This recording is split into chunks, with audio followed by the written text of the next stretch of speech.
Test 2.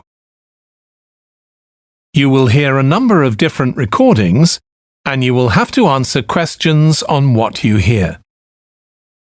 There will be time for you to read the instructions and questions, and you will have a chance to check your work. All the recordings will be played once only.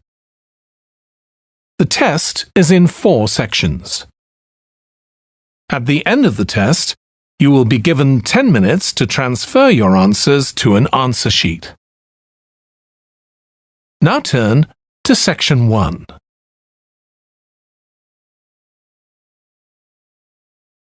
Section 1. You will hear a woman phoning the secretary of a cycling club to find out about becoming a member. First, you have some time to look at questions 1 to 6.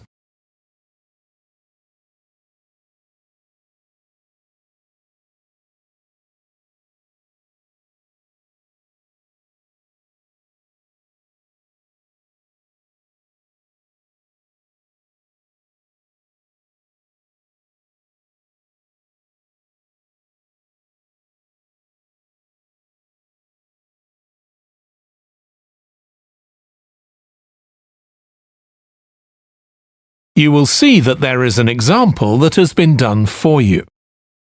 On this occasion only, the conversation relating to this will be played first. Hello, South City Cycling Club. Oh, hi. I want to find out about joining the club. Right, I can help you there. I'm the club secretary and my name's Jim Hunter. Oh, hi, Jim.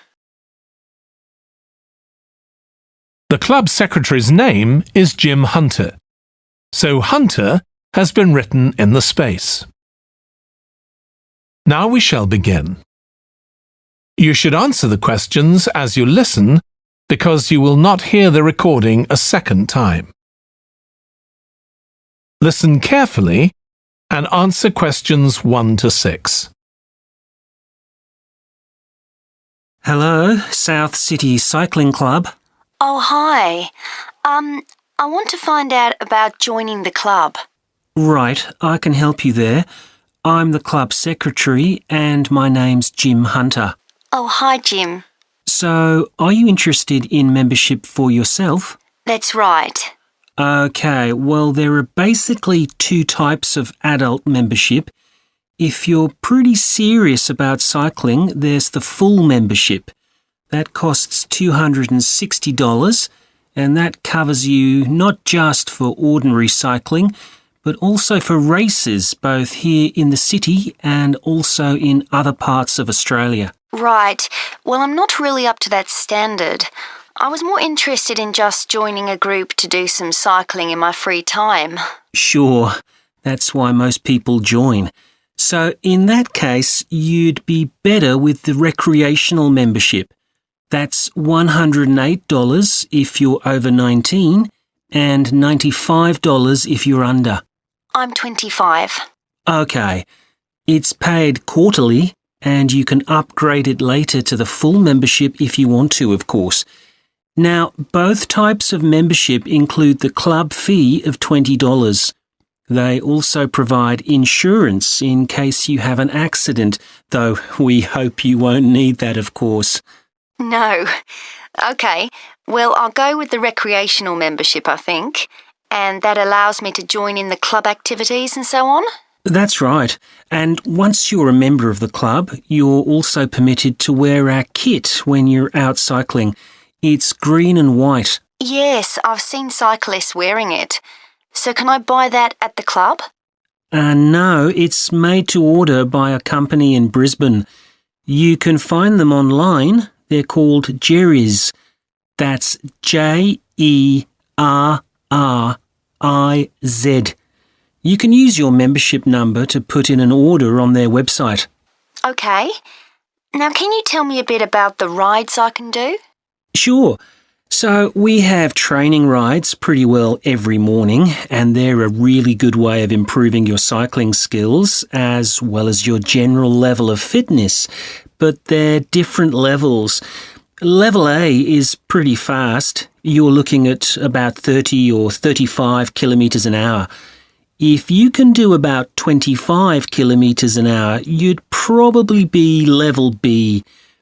And then level C are the novices who stay at about 15 kilometres per hour. Right. Well, I reckon I'd be level B. So when are the sessions for that level? There are a couple each week. They're both early morning sessions. There's one on Tuesdays, and for that one you meet at 5:30 a.m, and the meeting point's the stadium.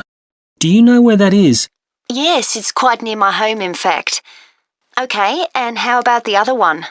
That's on Thursdays. It starts at the same time, but they meet at the main gate to the park. Is that the one just past the shopping mall? That's it. Before you hear the rest of the conversation, you have some time to look at questions 7 to 10.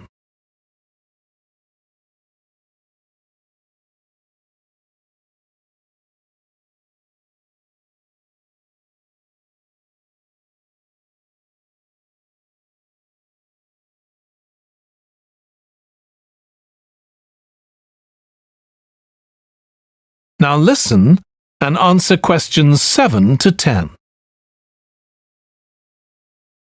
So how long are the rides? They're about an hour and a half, so if you have a job, it's easy to fit in before you go to work. And the members often go somewhere for coffee afterwards, so it's quite a social event. OK, that sounds good. I've only just moved to the city, so I don't actually know many people yet. Well, it's a great way to meet people. And does each ride have a leader? Sometimes, but not always. But you don't really need one. The group members on the ride support one another anyway. How would we know where to go? If you check the club website, you'll see that the route for each ride is clearly marked. So you can just print that out and take it along with you. It's similar from one week to another, but it's not always exactly the same. And what do I need to bring? Well, bring a bottle of water and your phone. You shouldn't use it while you're cycling, but have it with you. Right. And in winter, it's well before sunrise when we set out, so you need to make sure your bike's got lights. That's OK. Well, thanks, Jim. I'd definitely like to join. So what's the best way of going about it? You can... That is the end of section 1. You now have half a minute to check your answers.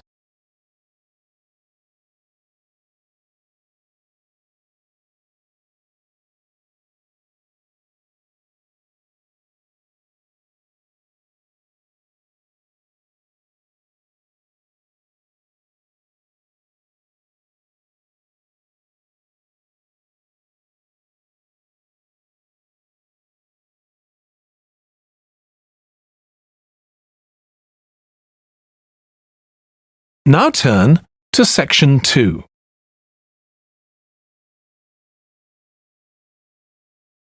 Section 2.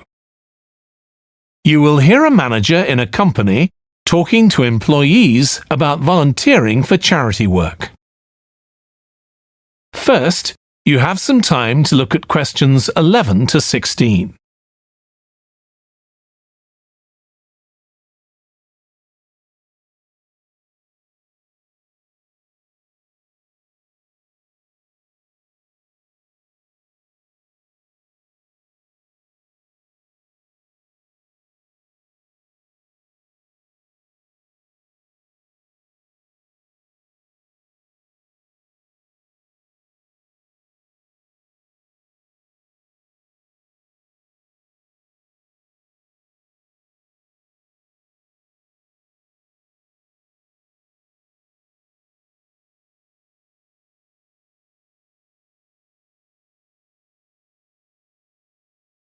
Now listen carefully and answer questions 11 to 16. Thanks for coming, everyone. Okay, so this meeting is for new staff and staff who haven't been involved with our volunteering projects yet.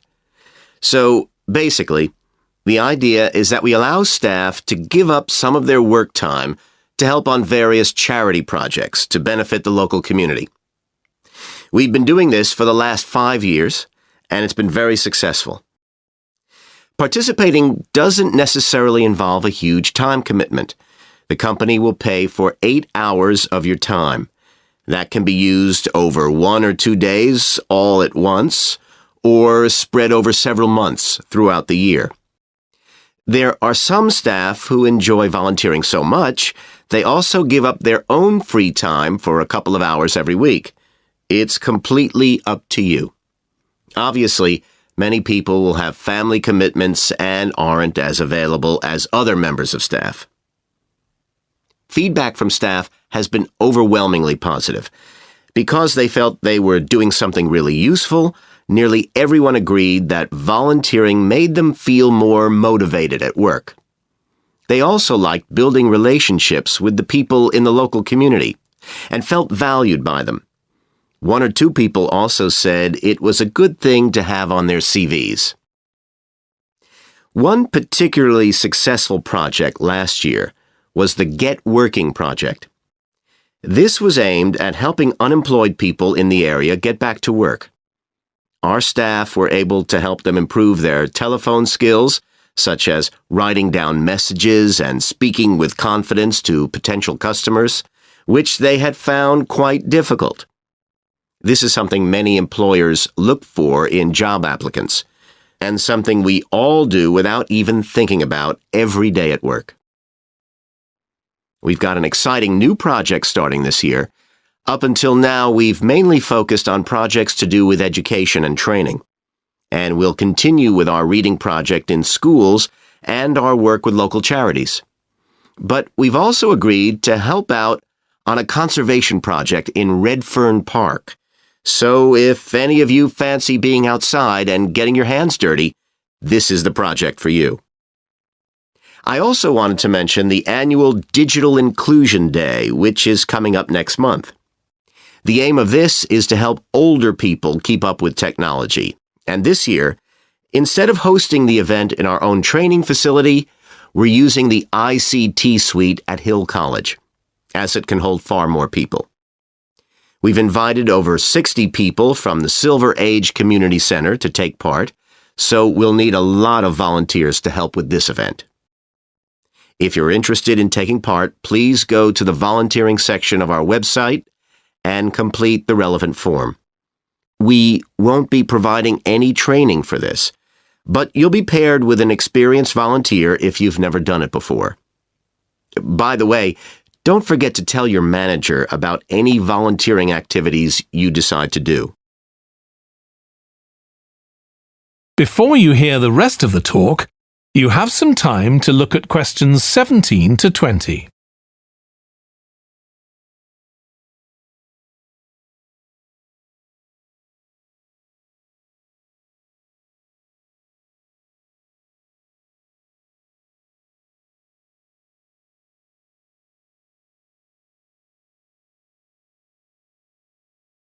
Now listen and answer questions 17 to 20. The participants on the Digital Inclusion Day really benefited.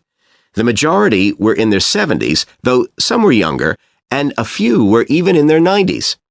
Quite a few owned both a computer and a mobile phone, but these tended to be outdated models. They generally knew how to do simple things like send texts, but weren't aware of recent developments in mobile phone technology. A few were keen to learn, but most were quite dismissive at first. They couldn't see the point of updating their skills. But that soon changed. The feedback was very positive. The really encouraging thing was that participants all said they felt much more confident about using social media to keep in touch with their grandchildren, who prefer this form of communication to phoning or sending emails. A lot of them also said playing online games would help them make new friends and keep their brains active. They weren't that impressed with being able to order their groceries online, as they liked going out to the shops, but some said it would come in handy if they were ill or the weather was really bad. One thing they asked about was using tablets for things like reading newspapers. Some people had been given tablets as presents, but had never used them. So that's something we'll make sure we include this time. That is the end of section 2. You now have half a minute to check your answers.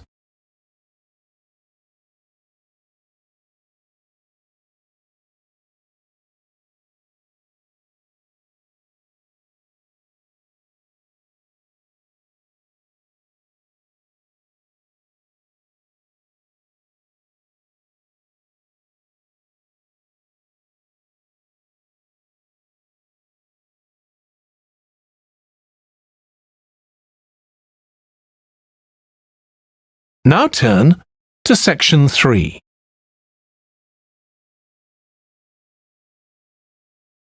Section 3. You will hear a student called Russ consulting his tutor about a presentation he is preparing on nanotechnology, the study of materials on an extremely small scale. First, you have some time to look at questions 21 to 25.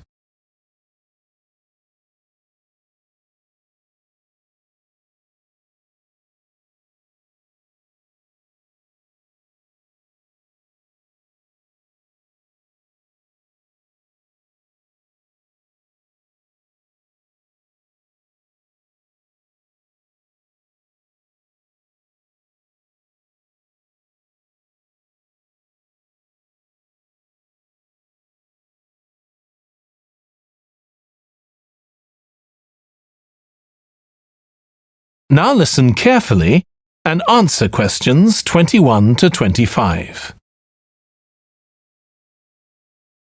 Come in, Russ. Thank you. Now, you wanted to consult me about your class presentation on nanotechnology. You were due to give it next week, aren't you? That's right, and I'm really struggling. I chose the topic because I didn't know much about it and wanted to learn more, but now I've read so much about it, in a way there's too much to say.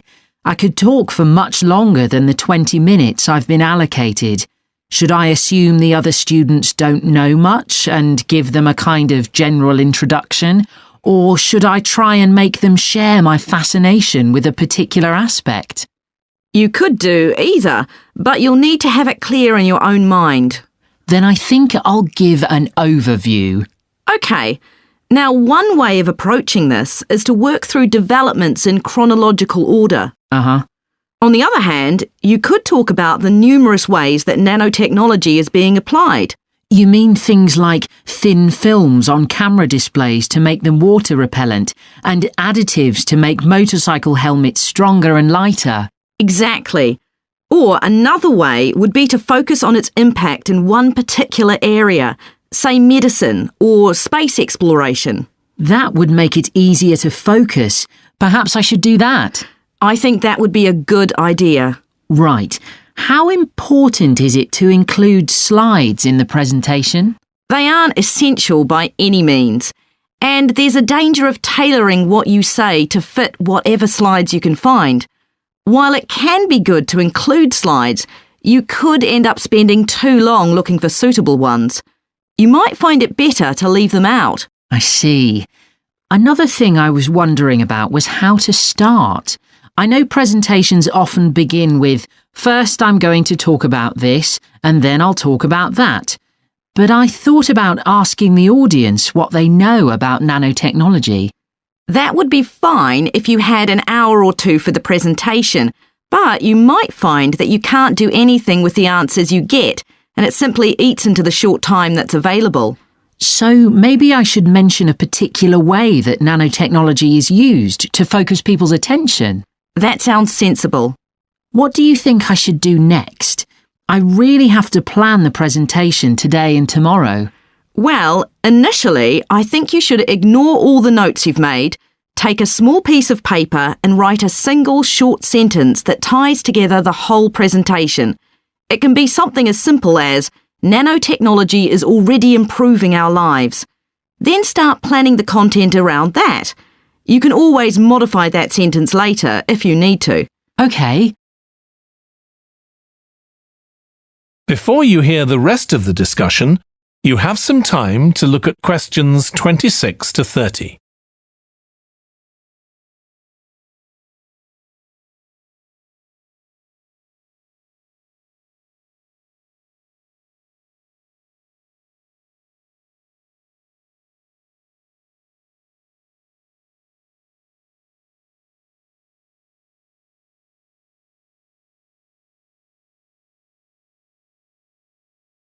Now listen and answer questions 26 to 30.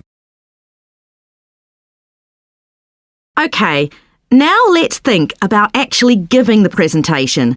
You've only given one before, if I remember correctly, about an experiment you'd been involved in. That's right. It was pretty rubbish. Let's say it was better in some respects than in others. With regard to the structure, I felt that you ended rather abruptly, without rounding it off. Be careful not to do that in next week's presentation. OK. And you made very little eye contact with the audience because you were looking down at your notes most of the time.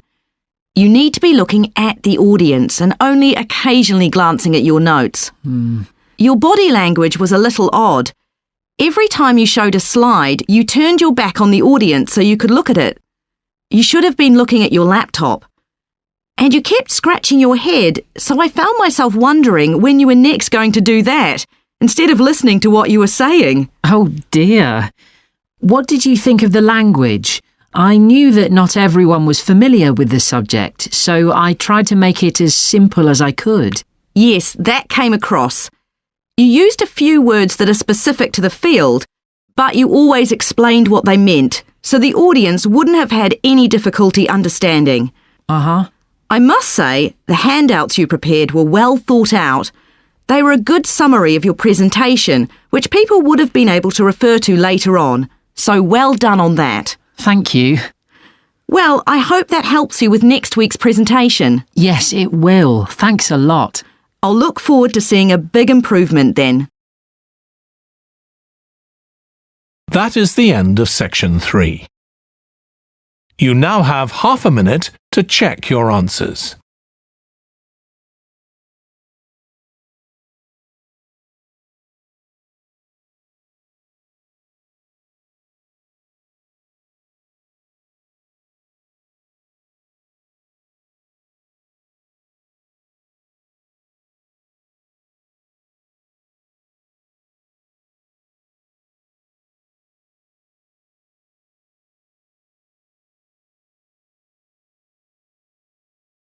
Now turn to section 4.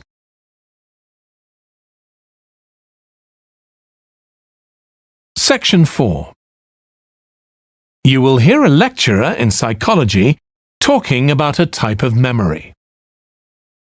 First, you have some time to look at questions 31 to 40.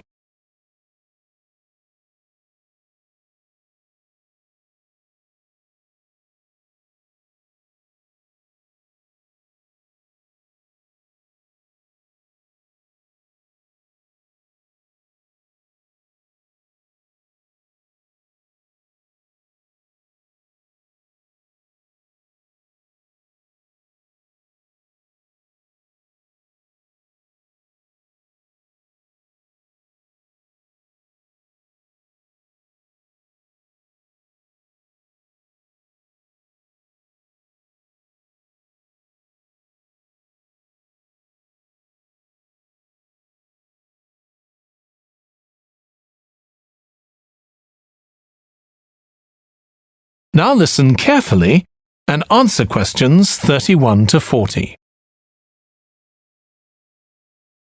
Today, we'll be continuing the series of lectures on memory by focusing on what is called episodic memory and what can happen if this is not working properly.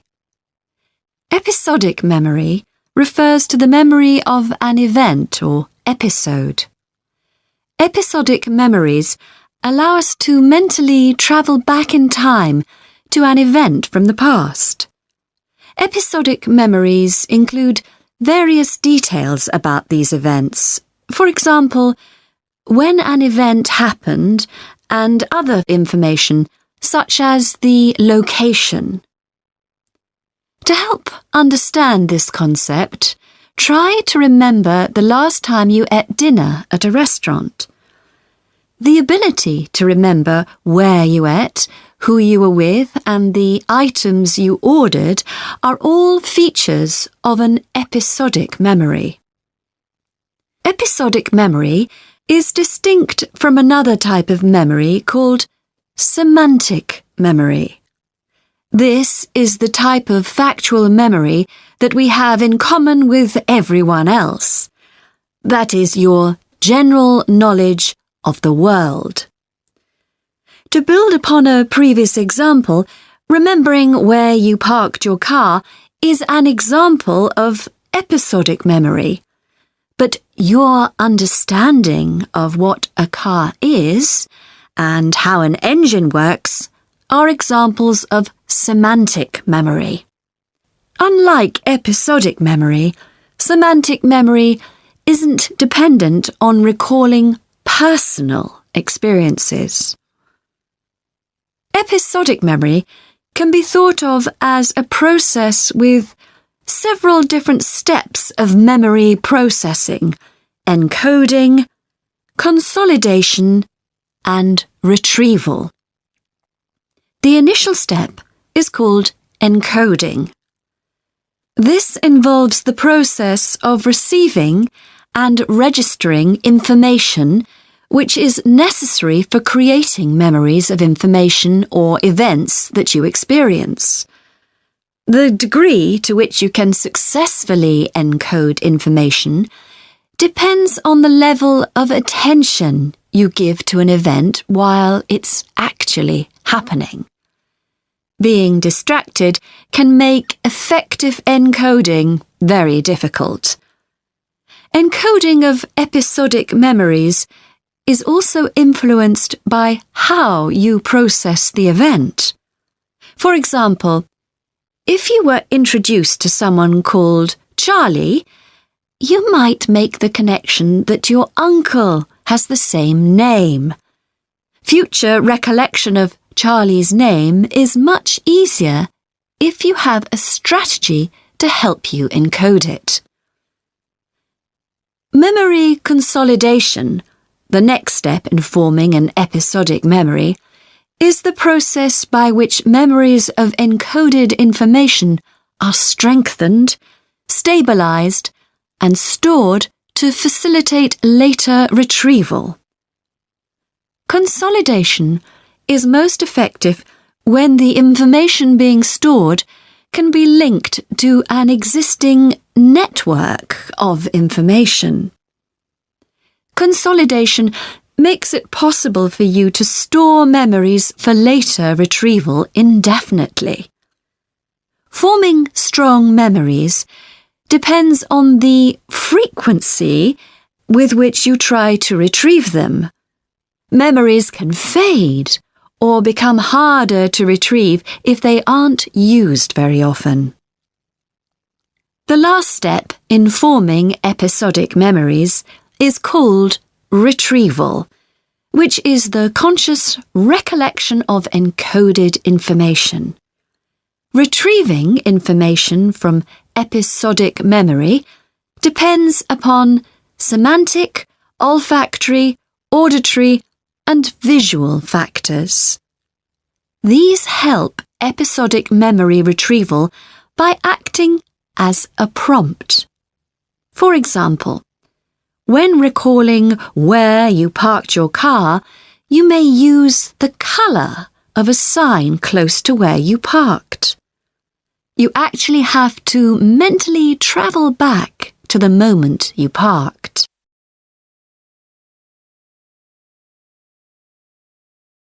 There are a wide range of neurological diseases and conditions that can affect episodic memory. These range from Alzheimer's to schizophrenia to autism. An impairment of episodic memory can have a profound effect on individuals' lives. For example, the symptoms of schizophrenia can be reasonably well controlled by medication. However, patients' episodic memory may still be impaired, and so they are often unable to return to university or work. Recent studies have shown that computer-assisted games designed to keep the brain active can help improve their episodic memory. Episodic memories can help people connect with others, for instance by sharing intimate details about their past, something individuals with autism often have problems with. This may be caused by an absence of a sense of self. This is essential for the storage of episodic memory and has been found to be impaired in children with autism. Research has shown that treatments that improve memory may also have a positive impact on children's social development. One study looked at That is the end of section 4.